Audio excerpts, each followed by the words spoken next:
Welcome back to my channel. কেমন আছো সবাই? আশা করি সবাই খুব ভালো আছো, আমিও ভালো আছি। চলে আসলাম তোমাদের সামনে নতুন একটি ভিডিও নিয়ে। এই যে তোমরা সবাই দেখতে পাচ্ছ, আমি এখানে একটা নিয়ে নিয়েছি কাতলা মাছের মাথা। তো আজকে আমি বানাবো কাতলা মাছের মাথা দিয়ে মাছের মুড়ি ঘন্ট।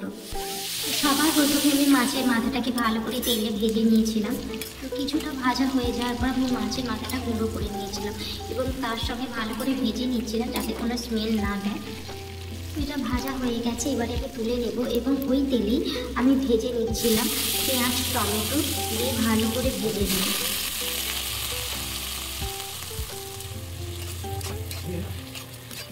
মাছের মাথাটা আমি ভেজে এই পাত্রে তুলে নিয়েছিলাম।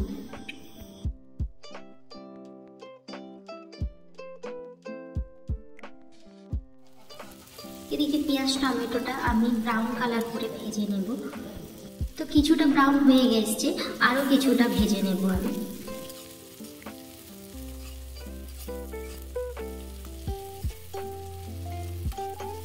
তো ভাজা কিছুটা হয়ে গেছে, এবারে দিয়ে দেবো আদা রসুন বাটা।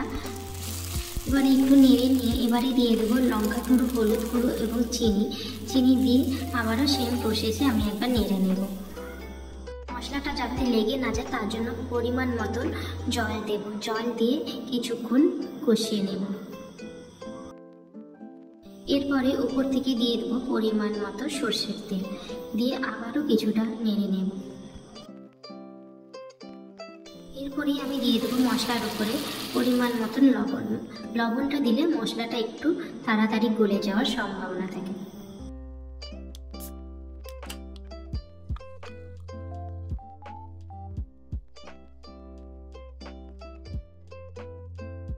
মশলাটা এইভাবেই আমি 10 থেকে 15 মিনিটের জন্য কষিয়ে নেব।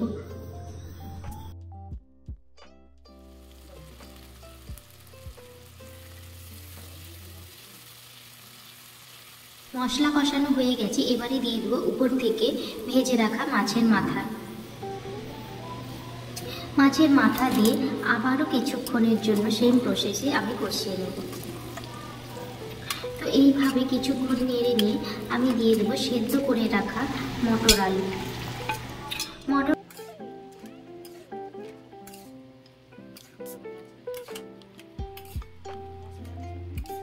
জলটা শুকিয়ে গিয়ে যতক্ষণ না তেল ছাড়ে ততক্ষণ কিন্তু আমি এইভাবে মটর আলুটা কষাতে থাকবো।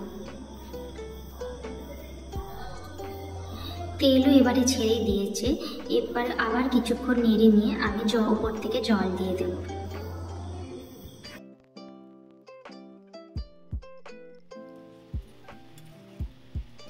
এবারে জল দিয়ে আমি আবারও 10 থেকে 15 মিনিটের জন্য ভালো করে ফুট দিয়ে দেব এবং উপর থেকে 2-4টে কাঁচা লঙ্কা দিয়ে দেব এবং হয়ে গেলে উপর থেকে আমি গরম মশলা গুঁড়ো ছড়িয়ে দেব।